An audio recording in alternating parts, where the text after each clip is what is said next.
she was like 19 years old. You know, this little girl with a dream. She came blown into Nashville, and she had a karaoke tape. You know, and Nora Wilson heard it she forced Nora to listen to this thing at a club. Said, "I want you to hear this," you know, and he's like, "Okay." She dragged him out to her car and made him listen to the tape, and he's like, "Okay, it's good," you know. I mean, you know, well, I need a record deal, and he's like, "Okay, it doesn't work that way, but I've got a year, and I've got to have a record deal." And he's trying to explain to her, you know, she was so naive but ambitious and strong. She knew what she wanted, but you know, she didn't understand the realities of the business. So Naro thought she should be with a young hip producer because he had, you know, been around a little while and was starting to think about retiring. So he hooked her up with David Malloy, and that's where I came in, because David and I were working together on Daryl Singletary at the time.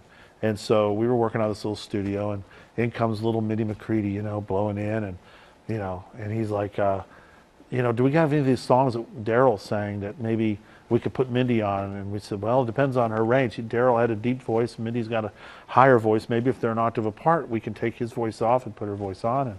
And we did, and David and I worked with her days and days and months in the studio, just honing her voice and teaching her the things that you need to do to properly sing on a vocal mic. I mean, the thing was there. The magic was there. When she opened her mouth, it was magic. It was her pitch and her spirit. It was all there. We just had things we needed to show her. You know, David more than me, right? I was just the guy there. I was lucky enough to be there. And it was an amazing thing watching this cocoon turn into a butterfly. I saw it happen right in front of my eyes, and I think back now, and I just think it was an amazing thing to see. So you saw her well before she got that first record deal then? Oh yeah, I mean, we would sit in the studio and go over demos, and we'd put her on these demo songs. We lost a great songwriter a couple of months ago named Tim Johnson.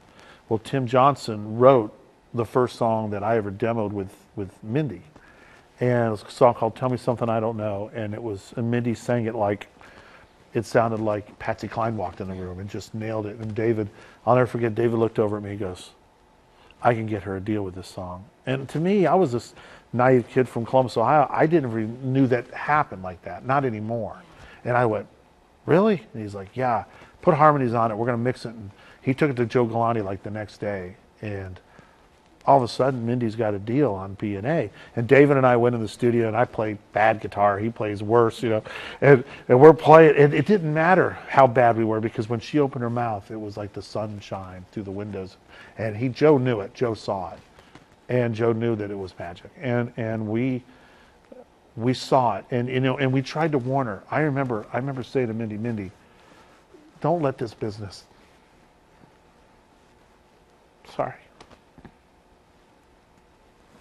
don't let this business drag you down, because it will. There are people who want to take you up and they want to knock you down. Don't let them do that to you. You had a tough life. This is the beautiful part. Enjoy it.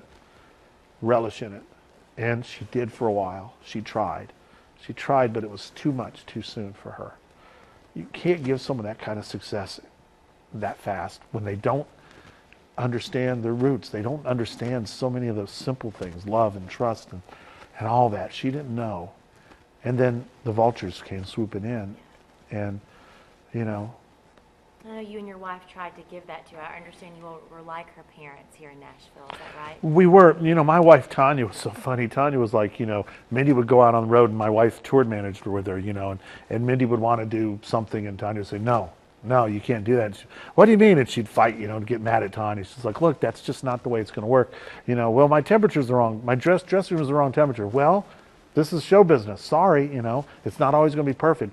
And, you know, and they kind of fought a little bit, you know, and, but Mindy knew that Tanya and I were the first people to just tell her the truth. Whether she wanted to hear it or not, we were honest with her, and she didn't have that.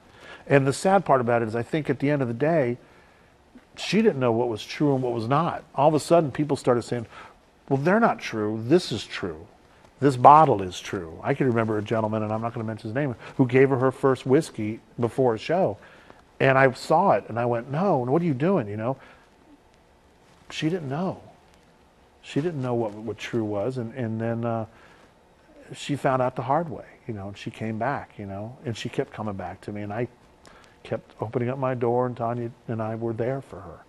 All the way up till 4 days ago, we were there for her. And you talked to her 4 days ago, even about music and about a lot of stuff. She randomly called me. I hadn't heard from her for a while. I started a record label 6 years ago for Mindy. Nobody knows this story, but Mindy had wanted to redo her hits, and I didn't have an outlet. And so I convinced some friends of mine to start a record label to put her record out. And it was supposed to work, and it didn't work. And we ran into some problems with her. And once again, it was difficult, and we had to separate. So I hadn't heard from her from then till 4 days ago. She randomly called me. I knew about David, and I hadn't really heard from her. I did talk to her the night he died, and she was a mess. And then I didn't hear anything for a month, and then randomly 4 days ago she called me and wanted to put a song out. And I said, what can I do? I'm working, She goes, will you go hear the song and tell me if you think I should put it out? And once again, she knew that I would be honest with her. And I love that about her. She always knew that I would tell her the truth. And I did. I called her back the next day and I said, don't put it out. It's not ready. It's not right. It doesn't show you in the best light. She's an amazing singer, and I always wanted her voice to sound like an angel. And that song wasn't quite there. And she said, but I have to have it out by Sunday. And I went, why? Why Sunday, And I just couldn't deal with it. I had a feeling that something was going to happen. I called her brother, and I told him to prepare. But I didn't know 2 days later she would be gone. And you mentioned to me a minute ago, maybe looking back, you wish that you'd have told her to do it. You don't really know. You don't know looking back. Hindsight's 20/20, and that's true. There are so many things I wish I could have done. There are so many things I wish I could have said. She was vilified by so many people, and the drugs and the alcohol were just a symptom of something boiling underneath from her childhood, from her parents and the way they raised her or didn't raise her. And I know the beauty. I know the special Mindy. And I got to see that. But unfortunately, that Band-Aid couldn't hide that big wound. And at the end of the day, when all the money and the fame went away and everybody stopped adoring her, that hurt bubbled back up and she couldn't hide it anymore. And I think the people are talking about the dog. Why did she take the dog?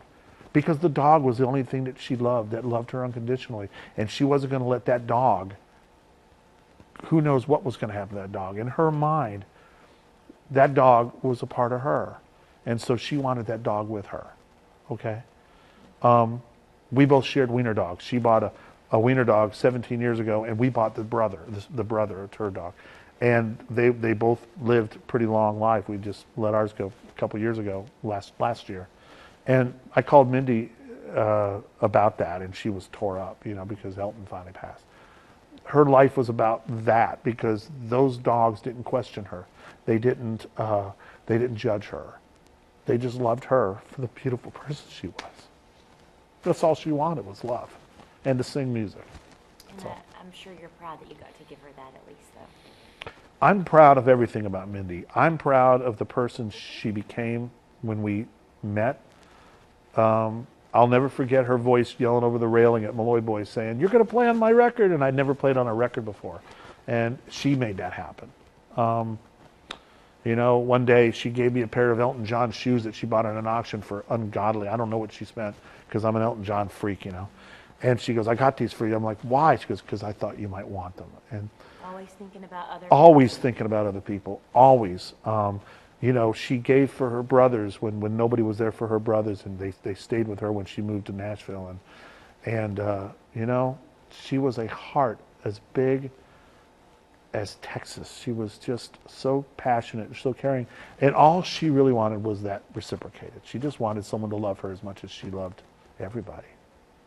Does it give you any peace at all knowing that now she's getting that love and maybe she's finally found a little bit of peace that she couldn't find here?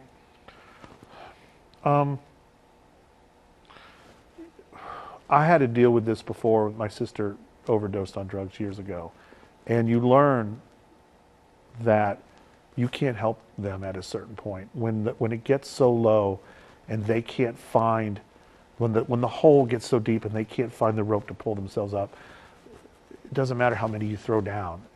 You can't hold yourself responsible. And I'm still beating myself up over both of them because I keep saying, she called me Saturday and I didn't answer the phone. What if I would have answered the phone? But the truth of the matter is, she was so troubled, and now I know she's not. So yes, I feel better that she's not in pain. But what I don't feel better is that now the world is deprived of an amazing singer that was still singing amazing, even after all these years and all the drugs and everything. And when you worked with her on that very first album, you got to help produce it, is that right? I didn't produce it. David Malloy produced it with Okay. Nora Wilson, but I was the piano player and the engineer, and I sang all the harmonies, and Tanya engineered, and we were literally so, involved in it. Studio musician. Studio musician, strings, dad. and, studio dad, and dog watcher, and I remember working with David on vocals. We'd be there till 3 a.m. getting vocals with her, and we'd fly in from radio shows and go right in the studio and sing, and those were amazing times. We didn't know that record would go on to sell over 2 million copies. We just made it in a little house on Music Row, but we knew that we had something special because it didn't matter about the production. It didn't matter about the instrumentation. It was her voice. And in the end, I know that you told her not to release this song, but she sang it anyway, and she told some people that it gave her healing in a time when she hurt. Talk about that a little. I mean, I talked to the songwriter today, and she was talking about how special that makes her feel to know that it helped. Being a music man, does that make you feel good to know that she found comfort in music in the end? Well, her music was her solace. Music absolutely was her escape. It was her really only escape, and that's why when she couldn't tour anymore, I think that's when the demons would come back up, because her real escape was through her voice and through her music. Yes, I think so. When she was pregnant, she lived at my house. She lost her home. And for 6 months, she lived at my wife and my house. And we'd go up in the studio and she'd sing. It was so cathartic for her to sing. And it was just her and me and piano. And it was so beautiful, so innocent and simple. And yeah, I think that song reflects that. I think that song reflected a time that she wished she could have back. And there's no doubt she was dealing with demons. No one will ever know what happened with her and David in that house a month ago. I have my suspicions, but we'll never know. All I know is she reached the bottom, and there was no place for her to go. And I think that song was maybe her message, her last message, looking back on it. Anything else you would like to say to the world about Mindy, about your all's relationship, or about her? I'll say this. When you're dealing with someone with drugs and alcohol problems, look deeper. Because Mindy's problem wasn't that. Mindy's problem was deeper, way deeper, and it went way far back. And don't judge these people. Artists, we're just people. We're people who, that's how we make our living.